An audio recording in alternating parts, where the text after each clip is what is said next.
निश्चित भाव में राज्य सरकार को नवीन टार्गेट ये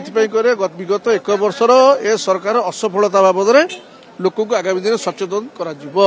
से आह्वान दिगला गाँ गाँव में विजु जनता दल विक्षोभ प्रदर्शन कर 314 ब्लॉक रे जो अराजकता चलती बाबद लोक को सचेतन कर आगामी दिन में देख मूसा पलैले वर्तमान से मूसा को धर आमर कि क्लीन आमर किसी बढ़ी सेपटे डेले सेपटे कौन अटकई पार जो अमार से जी आम अमार खाली चलो जय जगन्नाथ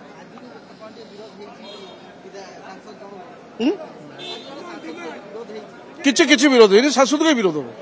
ये आपण किए मिछ कथा कहीं किए कौन गोटे परिवार आमर गोटे परिवार आज सभा होता तो ये कहीं क्या विरोध करना कहीं विरोध करेंगे।